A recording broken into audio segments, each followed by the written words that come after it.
ሰላም ጤና ይስጥልኝ ውድ ተመልካች አድማጮቻችን፣ ይህ ኤንቢሲ ወቅታዊ ዓለም አቀፋዊ ዝግጅታችን ነው። በዛሬው ዝግጅታችን በታይላንድ ያጋጠመው የጎርፍ መጥለቅለቅ አደጋ ወይም ዴድሊ ፍላድስ ዲስፕሌስ ታውዘንድስ ኢን ታይላንድ ማሌዥያ፣ በእስያ ቀጠና ሌሎች ሀገራትንም ማዳረሱ፣ እንዲሁም በሩሲያ በአሜሪካና በዩክሬን እንዲሁም በአውሮፓውያኑ መካከል ስላለው የሰሞንኛ እሰጥ አገባ፣ ወዲያም በኢራንና በእስራኤል መካከል በኢራንና በሊባኖስ መካከል ስላለው ወቅታዊና ትኩስ መረጃዎችን እንዲሁም በእስያ ቀጠናም የሰሜን ኮሪያን ጉዳይ ዘልቀንና ጠልቀን እንመለከታለን። እስከ ዝግጅቱ ፍጻሜ ድረስም አብራችሁኝ ትዘልቁ ዘንድ የአክብሮት ግብዣዬ የአየር ሞገዱን ሁሉ አሳብሮ ከልባችሁ ይድረስ የምላችሁ አዘጋጅቼ የማቀርብላችሁ ትዕግስቱ በቀለ ነኝ። የምድራችን የአየር ንብረት ለውጥ በተለያዩ የምድሪቱ ገጾች ወይም ደግሞ በተለያዩ የዓለማችን ክፍሎች አደጋ ሲመዘገብና የተለየ አዲስ ክስተት ሲከሰት እንሰማለን። ሰሞኑን በዚህ ወቅት በእስያ ቀጠና በታይላንድ በቪየትናምና በሌሎች ሀገራት በከፍተኛ ደረጃ የዝናቡ መጠን እየወረደ ባልተለመደ ቅጽበት ሀገራቱን እያጥለቀለቀ የሰው ሕይወት እየቀጠፈና ብዙዎችን እያፈናቀለ ሀብት ንብረታቸውን መና ሲያደርገው ይሰማል። የዓለም አየር ንብረት ለውጥ ሲባል በአንድ ፊት ለዚሁ መቅሰፍተኛ የዘመናችን ፍች አልባ ቋጠሮ መፍትሔ ለመፈለግ ሲሉ የዓለም መንግሥታት በብራዚል መሰባሰባቸውን እናስታውሳለን። ይህስ በብራዚል የተሰባሰቡትና የመከሩት መንግሥታት ለዓለማችን የአየር ንብረት ለውጥ ጫናና በደል ምን መፍትሔ ወይም ደግሞ ምን ጠብ የሚል ነገር አበረከቱለት? ወይስ ምን ተስፋ ሰጡት ለምድሪቱ ነዋሪ ሕዝብ? ይሄ ጥያቄ ነው። አሜሪካ በዚያ በዓለም የአየር ንብረት ለውጥ በሚመክረው የብራዚሉ ስብሰባ ላይ አልተካፈለችም ነው የሚባለው። ዋና ዋናዎቹ የዓለማችን የበካይ ጋዝ ለቃቂ ሀገራት ከሚባሉት በቅደም ተከተል ሲጠቀሱ እንደ ቻይናና አሜሪካን መሰሎቹ በዚያ ስብሰባ ላይ ተገኝተው በፊት አውራሪነት ይህን እናድርግ፣ ይህን ብንተው፣ ይህን ብንቀንስ፣ ይህን ብናስቀጥል ለምድራችን ሕልውና ይበጃል ብለው ካልተስማሙና ካልመከሩ በስተቀር ማን ተገኝቶ ማን ምን ውሳኔ ሊሰጥ ይችላል? በእርግጥ የሌሎቹ የዓለም መንግሥታት ምክክርና ውሳኔ ለምድራችን አይበጃትም ማለት አይደለም። በተገቢው ይበጃታል። ነገር ግን ሁሉም ተስማምቶ ይሄ የሕልውና ጉዳይ ነው፣ ለዚያውም የምድራችን ሕልውና ጉዳይ ነውና በዚሁ ጉዳይ ዙሪያ በጥልቅ መምከሩ አይበጅም ነበር ወይ ሲሉ ብሶታቸውን የሚያሰሙት ብዙዎች ናቸው። ገሚሶቹ የግዙፍ በካይ ጋዝ ለቃቂዎቹ ለቃላቸውም ለገቡት ኪዳንም ተገዢ ባለመሆናቸው የተነሳ ሲፈነጃጀሩ በከፋ የአየር ንብረት ለውጥ ውስጥ ያለችዋ ምድሪቱ ግን ዛሬም አስከፊ ሰቆቃዋን በመግፋት ላይ ናት። ይሄ የወጣ መረጃ ነው። የምድራችንን ወይም የዓለማችንን የአየር ንብረት ለውጥ ስናነሳ ለዚህ ተጠያቂው ማን ነው ወይም ባለ ትልቁ ድርሻ ማን ነው ብለን መጠየቅ አለብን። ለዚህ ባለ ትልቁ ድርሻ የሰው ልጅ ራሱ ነው። ምድርን ባልተገባ አኳኋን አያያዙን ባለማሳመሩና ባለማስመሩ የተነሳ የሰው ልጅ ለምድር ወይም ለዓለም የአየር ንብረት ለውጥ ጫና ፈጥሯል። እስኪ የፕላስቲክ ብክለቶችን ማን አመጣው? ሰው አይደለም ወይ? የዓለምን የተፈጥሮ ሀብት ወይም ደግሞ ደኖቹንና እጽዋቶቹን ማን ጨፈጨፋቸው? ማን እሳት ለቀቀባቸው? ሰው። ማን ነው የውሃ ምንጮች እንዲነጥፉ ትልቁን ድርሻ የሚወጣው? ሰው። እጀ ረዥሙ የሰው ልጅ ነው ማለት ነው። ለማጥፋት ይህንን ያህል የቀለለው፣ ለማልማት ግን በከፍተኛ ደረጃ ችግር ውስጥ ወድቋል የሰው ልጅ። ዛሬም ቢሆን ቆም ብሎ ራሱን መጠየቅ ቢችልና በአንድ ሐሳብ ቢስማማና ቢግባባ ይህንን የወረደበትን ሰቆቃና ችግር መቀልበስ ይቻላል ሲሉ የሚያሳዩትና የሚመክሩት ብዙዎች ናቸው። ከዚህ ከዓለማችን የአየር ንብረት ለውጥ ጫና ወጣ ስንል ይኸው የሰው ልጅ አዋቂውና ትልቁ ፍጡር የዓለማችንን ገዢው የሰው ልጅ እኛ ማለት ነው በሌላ አነጋገር ዛሬም ያንን መከራና ግፍ የሚሠራ እጁን መሰብሰብ አልቻለም። በተፈጥሮ ሀብት ላይ ከሚያደርሰው ብክለትና አስከፊ አያያዙ በተጓዳኝ የሰው ልጅ እርስ በርሱ ሲባላና ሲጠፋፋ ይታያል። ጦርነትን ሲፈጥር ጦርነቱ ለምን አስፈለገ? ይሄ ጥያቄ ይነሳል። ነገር ግን የሰው ልጅ በጦርነት ከባድ ችግር ውስጥ ወድቋል። ራሱ በራሱ ባመጣው መዘዝ በዚሁ ጦርነት በሚባል ጉዳይ አዚያ ወድቋል። እስቲ ከመካከለኛው ምስራቅ ቀጠና ምድር እንጀምር። የመካከለኛው ምስራቅ ቀጠና ምድር ምስቅልቅል ቋጠሮና የእሳት ጨቀጨቅ መቼም ቢሆን ሊደርቅ አይችልም። እሳቱም ጨቀጨቁም ጠፈፍ ሊል አይችልም። እሳቱም ሊጠልስ አይችልም። የዚያ የነገር የእሳቱ ጨቀጨቅም ሊጠፋ አይችልም። በጋዛ ሰርጥ ኢዝራኤል የገባችበት ጦርነት በተኩስ አቁም ተቋጭቷል ወይም ደግሞ በሰላም ስምምነት ተደርሶበታል ቢባልም ዛሬም ግን የጋዛ ሰርጥ ፍልስጤማውያኑ ሰቆቃ አላበቃም። ሁለቱም ወገኖች ይተናኮሳሉ ነው የሚባለው። ከጋዛ ሰርጥ ጎረቤት ካለቿ የኢዝራኤሏ አጎራባች ሊባኖስ ምድር ስንገባ ደግሞ በሊባኖስ ያሸመቀው የሕዝቦላ ቡድን በከፍተኛ ደረጃ ከኢዝራኤል ጋር መጠዛጠዝ ይዟል። ኢዝራኤልና ሕዝቦላ ከአንድ ዓመት በፊት በተኩስ አቁም ስምምነት ደርሰው ጦርነቱ ትንሽ ጠለስ ማለቱን እናስታውሳለን። ነገር ግን ኢዝራኤል ዛሬ የሕዝቦላ ኃይል ራሱን በማደራጀትና በማንሰራራት ከኢራን በሚደረግለት ብርቱ ድጋፍ ዳግም ተደራጅቶና ተጠናክሯል ስትል ከባድ የተባለ የአየር ጥቃቷን ጀምራለች።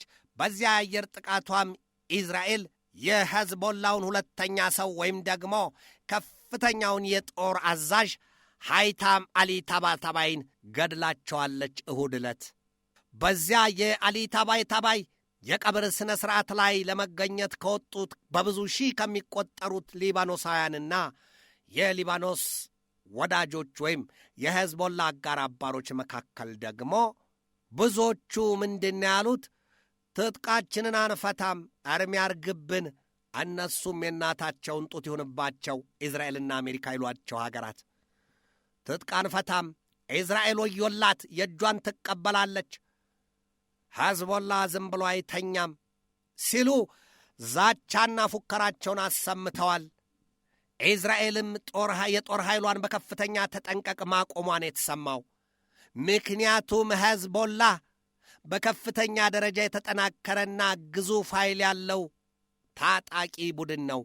ታዲያ የሮኬትና የሚሳይል አበላውን የሚያዘንብባት ከሆነ ስትል ኢዝራኤል ዳግም በከፍተኛ ደረጃ የጦር ኃይሏን በተጠንቀቅ አቁማለች ነው የሚባለው። የሕዝቦላ ብርቱ አጋርና አባር ተደርጋ የምትሳለዋ ኢራን በበኩሏ በቀጥታ ከዚህ በኋላ ከኢዝራኤል ጋር ወደ ጦርነት መግባት እንጂ ሌላ ምርጫ የለኝም ስትል አስጠንቅቃለች። በምንም መንገድ ቢሆን ከኢዝራኤል ጋር እንዋጋለን እንጂ ኢዝራኤልን በዚህ ጉዳይ በትዕግሥት የምናልፍበት ልብ የለንም ብለዋል የኢራን መሪዎች። ሰሞኑን በወጣ መረጃ ትናንት ባቀረብኩት የዚሁ የኤንቢሲ ወቅታዊ ዓለም አቀፋዊ ዝግጅት ላይ ገልጨዋለሁ። እስራኤልና አሜሪካ የኢራኑን መንፈሳዊ መሪ አያቶላ አሊ ሰይድ ካሜኔይን ለመግደል ጥልቅና ረቂቅ የሆነ ስሌት ቀምረዋል ሲሉ የኢራን ሹማምንት በእልህ መንተግተጋቸውን ገልጠናል። ዛሬ ደግሞ በሕዝቦላ ጉዳይ ኢራን ታግሼ የምተኛበት ነገር የለኝም፣ ከኢዝራኤል ጋር በቀጥታ ለጦርነት እከታለሁን ያለችው ኢራን በአሜሪካና በሌሎቹ የምዕራቡ ዓለም ሀገራት እንዲሁም በኢዝራኤል እንደሚወራባት የኢራንን የባለስቲክ ሚሳይሎችና የኒውክለር ጦር መሳሪያ ፕሮግራም አዳሽቀነዋል፣ በሙሉ አውድመነዋል እየተባለ ሲወራ እንደነበር አይዘነጋም። ታዲያ ግን ኢራን የኒውክለር ጦር መሳሪያም አልተነካም፣ እንዲያውም ሚሳይሎችን አይነት በአይነት እያዘመንሁና እየሠራሁ ነው፣ ጠብቁኝ፣ በቀጥታ ለበቀል ተዘጋጅቻለሁ ስትል በሹማምንቶቿ በኩል ብዙ ጊዜ አስጠንቅቃለች። ከዚያ ከሰኔ 12ቱ ጦርነት ወዲህ ማለት ነው። ኢራን ዛሬ ባወጣችው መግለጫ ደግሞ ይለይላችሁ፣ ከሩሲያ ላይ የኒውክለር ጦር መሳሪያ ላገኝ ይችላለሁ ብላለች። ሩሲያ የኒውክለር ጦር መሳሪያዋን ለቴህራን ልትሰጥ ትችላለች ሲሉ በኢራን ሕግ አውጪ ምክር ቤት ወይም በኢራን ፓርላማ ጎምቱ ፖለቲከኛ ይህንን አስታውቀዋል። ኢራን የኒውክለር ጦር መሳሪያዋ የምታገኝ ከሆነ ከምንም አትመለስም የሚል ፍራቻ አለ። ከዚህ ቀደም የቀድሞው የሩሲያው ፕሬዚደንት ዲሚትሪ ሜድቬዴቭ ዛሬ ላይ ሰውየው የሩሲያ የብሔራዊ ጸጥታ ምክር ቤት ምክትል ሊቀመንበር ናቸው። ታዲያ ምን ነበር ያሉት? ወዮላችሁ ምዕራባውያኑ፣ ኢራን ከሩሲያ ላይ ወይም ሩሲያ ለኢራን የኒውክለር ጦር መሳሪያዎቿን ትሰጣታለች፣ ጉድ ይፈላል፣ ያን ጊዜ ጉድ ይወለዳል ሲሉ መናገራቸውን ተከትሎ የአሜሪካው ፕሬዚደንት ዶናልድ ትራምፕ አይሆኑትን የሆኑት አሁን ይሄ ሰውዬ ነው ወይስ ጆሮዬ ነው? ምንድን ነው የሚለው? ለምን አይለቀንም? ለምን አይተወንም? እንዴት የኒውክለር ጦር መሳሪያ ለኢራን እናስታጥቃለን ይላል? እንሟከራለን። እንግዲህማ ይሄ ከሆነ ይሄን ካቀዳችሁ አሜሪካም ከቶም አውጥታውም አያሳይታውም የማታቀውን የጦር መሳሪያዋን ታወጣለች ሲሉ በንዴት ትክትክ ግንፍል ብለው የተናገሩበት ጊዜ አንዘነጋውም። እንዲሁም በዚሁ የዓለም አቀፉ ወቅታዊ ዝግጅት ላይ በጥልቀት ዳስሼዋለሁ። ይሄ ነው ዛሬ ታዲያ በድጋሜ የኢራን ሹም ምንድን ያሉት? የፓርላማው አባል ቴህራን ከሩሲያ ላይ የኒውክለር ጦር መሳሪያዎች ልታገኝ ትችላለች፣ ወዮላቸው ጠላቶቻችን። በእርግጥም አሁን የኢራን ባለሥልጣናት ካለባቸው ስጋትና ፍራቻ አንጻር የኒውክለር ጦር መሳሪያ ከሩሲያ ላይ ጠይቀው ወይም ሩሲያ በፈቃዷ የምትሰጣቸው ከሆነ ከምንም ይመለሳሉ ተብሎ አይታሰብም ይሏቸዋል። በቀጥታ የያዙትን መሳሪያ አስፈንጥረው ሁሉንም በእሳት አበላቸው እያጣጥቡና ይጠርጓቸዋል የሚል የበረታ ስጋት እየተነገረ ነው። ኢራን በከፍተኛ ደረጃ ሰሞኑን በዛቻና በማስጠንቀቂያ ላይ ናት። ኢራንን ሆድ እያስባሳት ለዚህ ዛቻና ማስጠንቀቂያ በቃት ደግሞ በጣም በርካታ ጉዳይ ይጠቀሳል። ባለፈው 15 ቀን ኢራን በሆርሙዝ ወሽመጥ ነዳጅ ጭና ስትቀዝፍ የነበረች አንድ መርከብ ይዛለች ነው የተባለው። ታዲያ ያቺ መርከብ እንዴት ተያዘች፣ ስለምን ተያዘች በሚል የአሜሪካ ባለሥልጣናት በንዴትና በበቀል ስሌት ሲያስጠነቅቁ እንደነበረም አይዘነጋም። ኢንዶኔዥያ በበኩሏ የኢራንን የነዳጅ ዘይት ጫኝ መርከብ ይዛለች። ኢራንን ሌላው የሚያናፍራት አንዱ ነገር ይሄ ሆኗል። ያቺ የኢራኗ የነዳጅ ጫኝ መርከብ አርማን 114 ያቺ መርከብ 1.245 ሚሊዮን በርሜል ድፍድፍ ነዳጅ ዘይት መጫኗ ይታወቃል። ያንን ዘይት ያዥዋ ሀገር ኢንዶኔዥያ በጨረታ ሸጠዋለሁ ስትል ዜናውን አስነግራለች። ይሄ ሁሉ ታዲያ ለኢራን የራስ ምታት ነው፣ የሆድ ቁርጠት ነው። ኢራን ብዙ ነገር ነው ያለባት። ኢራን ከምስራቁ ጎራ ተካፋይ ሀገራት ጎን የመጣፏ ነገር በውስጧ መረጋጋት እንዳይኖር ነውጥና ተቃውሞ እንዲበረታባት ከምዕራባውያኑ ያላሰለሰ ጥረት ይደረግባታል ነው የሚባለው። ኢራን የአያቶላዎቹን አገዛዝ ታስወግድ ዘንድ የማይፈነቀልባት ድንጋይ የማይንከባለልባት ናዳ የለምም ነው የሚባለው። ይሄ እንግዲህ ትልቁ በኢራን በዚያ ያለ ጉዳይ ነው። ኢራንና ኢዝራኤል ዳግም ወደ ጦርነት ለመግባት አሁን የመጨረሻው አፋፍ ላይ ደርሰዋል። ተግ ያለ ነገር ቢኖር የየመን ሐውቲዎች ብቻ ከኢዝራኤል ላይ የጦር መሳሪያ ላንቃቸውን አቁመውላታል። እሱም ቢሆን አሁን ከሄዝቦላ መነካካትና ከሐማስ ትንኮሳ ጋር በተያያዘ ሊቀጥል ይችላል የሚል ፍርሃት እያራደ ነው ለቀጠናው። ይሄ ሁሉ ምስቅልቅል የእሳት ጨቀጨቅ ስንል የምንገልጠው ጉዳይ የመካከለኛው ምስራቅ ቀጠና ነገር ነው። ሊባኖስ በዚህ ወቅት ከኢዝራኤልም ከሄዝቦላም ፍጥጫ በርትቶባታል። የሊባኖስ መንግሥት አይዋጥ አይተፋን ሆኖበታል። እንዴት ያድርገው? ላም እሳት ወለደች፣ እንዳትልሰው እሳት ሆነባት፣ እንዳትተወው ጥጃዋ ይላሉ አበው። ይሄ ሁሉ ነገር ነው ያለው። ወደ ሩሲያና የዩክሬን ጉዳይ ስናልፍ ሰሞኑን የአሜሪካው ፕሬዚደንት ዶናልድ ትራምፕ ባለ 28 ነጥብ የሰላም ዕቅድ ለዩክሬን ይበጃል ያሉትን ካቀረቡ ወዲህ ድፍን የአውሮፓ መንግሥታት ከፍተኛ ነውጥ ውስጥ ገብተዋል። ዩክሬን እንዴት መሬቷን አስረክባ እጇን ሰጥታ ለሰላም ትቀመጣለች ሲሉ ይጠይቃሉ። በምንም ተአምር ዩክሬን ያንን የትራምፕን ዕቅድ እንዳትቀበል ይህንን ዕቅድ እንዳትቀበል ሲሉ በዩክሬን ላይ ጫናቸውን ካበረቱ ወገኖች መካከል የራሷ የአሜሪካ ሴናተሮችም ተጠቃሾቹ ናቸው። ቮሎዲሚር ዘለንስኪን እንዳትፈርም ያሏቸው።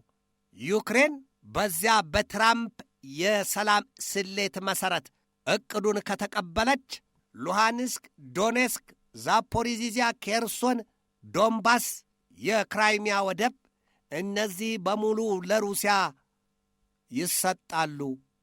አንገት ቆርጦ ሕልውና ምን አለና ይላሉ ምዕራባውያኑ። ለዩክሬን በ2014 የተቆረጠቿ የክራይሚያ ወደብም እንኳን ብትሆን ከበቂ በላይ ነው። ዩክሬን ያንን ማጣቷ ሳያንሳት ዛሬ ደግሞ 4ቱ ግዛቶቿ በይፋ በአደባባይ ለሩሲያ ይሰጡ እየተባለ የሰላም ዕቅድ የተባለው ሆን ተብሎ በትራምፕ የተሰላ ለሩሲያ ወይም ሞስኮውን ለመጥቀም የተሰላ ቀመር ነው ሲሉ ብዙዎቹ ይተቹታል። አሜሪካ በበኩሏ የለም ዕቅዱን ያረቀቅኩትና ያቀረብኩት ራሴ ነኝ ስትል ይህንን ማስተባበያ አውጥታለች።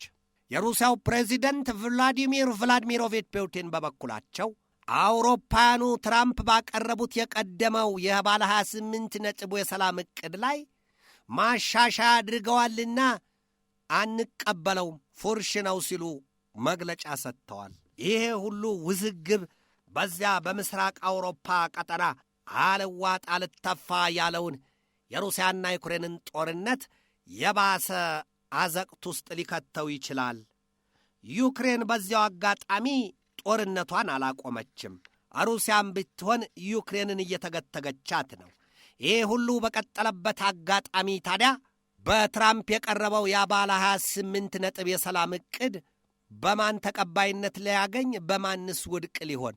በሩሲያም ተቀባይነት አያገኝም፣ በዩክሬንም ተቀባይነት አያገኝም ማለት ነው። ምዕራባኑ በተለይም የአውሮፓ መንግሥታት ዩክሬን ስለምን የጦር ኃይሏን ትቀንሳለች የሚለውና እንዴት ሉዓላዊ ግዛቶቿን ቆርጣ ትሰጣለች የሚለው ጉዳይ የማያግባባ ነገር ነው ብለው ቆመዋል። ዩክሬንም ፕሬዚደንቷ ቮሎዲሚር ዘለንስኪ ለሀገራቸው ሕዝብ ባስተላለፉት መልእክት ምንድን ያሉት? ሰፊው የሀገሬ ሕዝብ ሆይ ሀገራችን በታሪኳ አጋጥሟት የማያቅ መስቀለኛ መሰናክል ገጥሟታል። አንድም እነዚህን መሬቶቿን ቆርሳ መስጠት፣ ሁለትም ደግሞ ያን አላደርግም ካለች የብርቱ አጋርና አባሯን ሀገር አሜሪካን እስከ ወዲያኛው ማጣት። ይሄ ገጥሞናልና ከዚህ ፈተና የምንወጣበት መፍትሔ ምንድን ነው? ይህንን ግን እወቅልኝ ሲሉ ለሀገራቸው ሕዝብ አስታውቀዋል። የአውሮፓ መንግሥታት ከሩሲያ ያፈጠጠባቸውና የተነከሰባቸው ጥርስ የማይቀር ክርኑን ሊያሳርፍባቸው ይችላል የሚል ብርቱ ስጋት አለባቸው። ሰሞኑን የሩሲያዋ የጦር መርከብ ያንታር በእንግሊዝ የውሃ ክልል መቃረቧና እንግሊዝም በቁጣ መገንፈሏን እናስታውሳለን። በእንግሊዝና በሩሲያ መካከል ያለው ቁርሾና ቂም ዘለግ ያለ ነው። ሩሲያ እንግሊዝን ለማጥፋት ከፈለግሁ ስትል ከ3 እስከ 4 ደቂቃ ብቻ ነው የሚወስድብኝ፣ ልብ ያለው ልብ ይበል ስትል ብዙ ጊዜ አስጠንቅቃለች። ሩሲያ ያንን የፖዘይዶን ድሮን የኒውክለር አረር አስረግዛና ለብጣ በዚያው በእንግሊዝ የውሃ ክልል ስር አስደፍጠዋለች። በልበለው ያለች ቀን እንደ ተራበ ነብር ዘሎ ካናቷ ላይ ጉብ ነው። የእንግሊዟ ለንደን ከተማ ተጠራርጋ እንደ ገበጣ ጠጠር ወደ ባሕሯ ዘቅት ትዶላለች። ታዲያ እንግሊዝና ሩሲያ በሆነው ባልሆነው ሁልጊዜ ከመፋጠጥና ከመዛዛት አልታቀቡም። ጉዳዩ ግን ወደ ሌላ አቅጣጫ እያመራ ነው። አውሮፓኑ ከዩክሬን ጎን ቆመዋል። ዛሬም ቢሆን ያንኑ ናቸው። አሜሪካም አገም ጠቀም ናት። ዩክሬንን ተቀበይ፣ አለበለዚያ ደግሞ በጦርነቱ መቀጠል ትችያለሽ እያለች ነው። ዩክሬን በበኩሏ ይህንን ካልተቀበልሁ ከአሜሪካ የማገኘው ድጋፍ ሊቀር ነው፣ በማን ላይ ጥለዋለሁ ስትል ስጋቷንም ፍርሃቷንም እየገለጠች ነው ዩክሬን። ይሄ ሁሉ ነገር ነው ያለው። ወደ ቀጣው ርዕሰ ጉዳይ እንለፍ። ሰሜን ኮሪያ የኒውክለር ጦር መሳሪያዋን ወይም የኒውክለር ጦር መሳሪያ ጥበቧን በከፍተኛ ደረጃ እያራቀቀችና እያዘመነች መሆኑ ተገልጧል። የውሻን ጥርስ ባጥንት ይፈሩታል። አሜሪካ በኢራን ላይ የወሰደችውን እርምጃ በተገቢው አመንዥካ ላመጠችና ያዋጠች የምትመስለዋ ሰሜን ኮሪያ ከእንግዲህ ለጋን ውሃ እንዳለችው አንቁራሪት የዛሬን እንዴት ወጥተሽው እንዳይሆን በከፍተኛ ደረጃ የአጥፊ የጦር መሳሪያዎቿን ግንባታ አራቃለች፣ አዘምናለች ነው የተባለው። ምን ያለፋችኋል ትላለች ሰሜን ኮሪያ። እስከ አፍንጫዋ ድረስ የታጠቀቻቸውን የኒውክለር ጦር መሳሪያዎቿን አይነት በአይነት ታሳያለች። ሲፈልጋትም እያወጣች ትቆጋቸዋለች፣ ትሞክራቸዋለች። በዚያ ላይ የረዥም ርቀት ተምዘግዛጊዎቹ የኒውክለር ተደራሽ እንደ ህዋሶንግ 17 የመሳሰሉት የባሊስቲክ ሚሳይሎቿና እንዲሁም የክሩይዝና የሱፐርሶኒክ ሚሳይሎቿ ለቁጥር ያታክታሉ። ሰሜን ኮሪያ የሩዝ ምርት ሲያርባት የአሲድና የጥይት አረር በገፍ ታመርታለች ሲሉ የተሳለቁባት ምዕራባኑ ናቸው። ሰሜን ኮሪያ ግን ሙያ በልብ ስትል ከፈለጋችሁም ውረዱ እንውረድ፣ ማን ይፈራል ሞት እያለች እያስጠነቀቀች ነው። ለዚያም ነው ሰሜን ኮሪያ ዛሬ በወጣ መረጃ የኒውክለር ጦር መሳሪያዋን እያዘመነችና እያራቀቀች እያጎለበተችው ነው የሚል መረጃ የወጣው። ወደ መጨረሻው ርዕሰ ጉዳይ እንሂድ።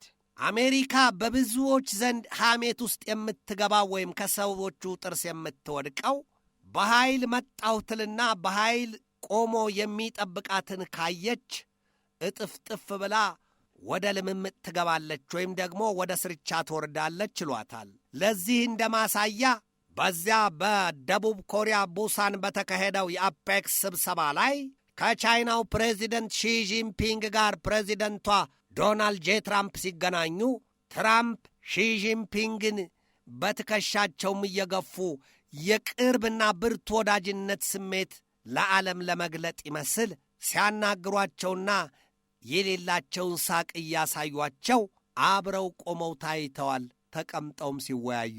ዛሬ የወጣው መረጃ ምን ይላል? የቻይናው ፕሬዚደንት እኒያ ደርባባው ሰው ሺጂንፒንግ የአሜሪካውን ፕሬዚደንት ዶናልድ ትራምፕን በቀጣይ ሚያዝያ ወር ይምጡና የቻይናን ማጀት ቤጂንግን ይጎብኙ ሲሉ ግብዣ አቅርበውላቸዋል። የአሜሪካው ፕሬዚደንት ዶናልድ ትራምፕን የሺጂንፒንግን ግብዣ በደስታ ተቀብለዋል። ታዲያ ምንድን ያሉት ትራምፕ በአጻፋው እሰውም በቀጣዩ የ2026 የአውሮፓውያኑ ዘመን አሜሪካን ዋሽንግተንን ይጎበኛሉ ምን አለ ሲሉ ግብዣቸውን ከወዲሁ አቅርበውላቸዋል። ትራምፕ አስከትለው ምንድን ያሉት? እንዳይመስላችሁ በአሜሪካና በቻይና መካከል ያለው ግንኙነት ከምንነግራችሁ በላይ ጠንካራ ነው፣ ወዳጅነታቸው ሊገለጥ የማይቻል ነው ብለዋል። የዘፈን ዳርዳሩ እስክስታ ነው፣ ሊበሉ ያሰቧትን እርኩም ዶሮ ናት ይሏታል። ይህቺ ጠጋ ጠጋ ይላሉ ኢትዮጵያውያኑ። አሁን ትራምፕና ሺጂንፒንግ በዚህ መልኩ የቀረበ ወዳጅነታቸውን ካረጋገጡ የፑቲንን ጭራ ለመጨበት ትራምፕ በቀላሉ ትግል ሳያስፈልጋቸው በሺጂንፒንግ ደዳራ ጡንቻ ያዝ አድርገው ፑቲንን ምን እናድርግ ሲሉ ያወያዩአቸዋል። ከዚያም ሰላም ይሰፍናል ማለት ነው። ይሄ ነው አካሄዱ። የአሜሪካው ፕሬዚደንት ዶናልድ ትራምፕ በመጀመሪያው 4 ዓመት የሥልጣን ዘመናቸውም የቻይናውን ፕሬዚደንት ሺጂንፒንግን ወደ ማጀታቸው ጋብዘው ሁለቱም በየማጀታቸው መጎብኘታቸው ይታወቃል።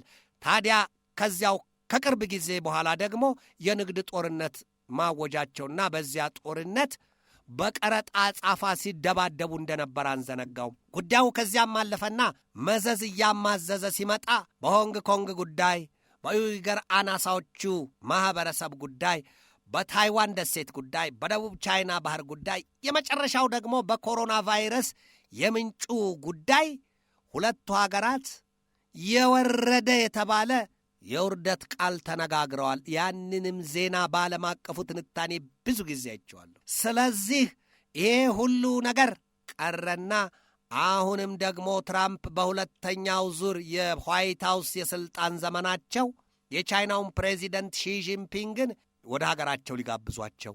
በአንጻሩ የቻይናው ፕሬዚደንት ሺጂንፒንግም በቀጣይ ሚያዝያ ወር የአሜሪካውን ፕሬዚደንት ዶናልድ ትራምፕን ከነባልተቤታቸው ተቀብለው በዚያ በማጀታቸው ሊያስተናብሯቸው። ይሄ ሆኗል። የዓለማችን ፖለቲካ ይሄ ነው። በእርግጥ የፖለቲካ አቋም ይሄ ነው ይላሉ ውስጠ ምስጢሩን በተገቢው የሚያውቁቱ ፖለቲከኛ የሚባሉት ኃይሎች እጥፍጥፍ ብለው ነገራቸውን ከረረ ሲባል የሚያረግቡ፣ ሊበጠስ ነው ሲባል ፈተው የሚለቁ፣ ዲፕሎማሲያዊ ሂደት የገባቸው፣ ከጦር መሳሪያ ይልቅ የቃላት ጥዝጥዝን የሚመርጡ እኒያ ናቸው ፖለቲከኞች ይላሉ።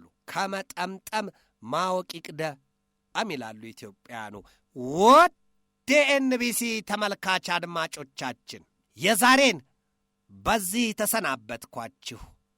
ከነገ በስቲያ ሐሙስ በሌላ ርዕሰ ጉዳይ እንገናኛለን። እስከዚያው ከልባችን እስከ ዓለማችን ሰላም ተመኘሁ። በድጋሜ ሰላም።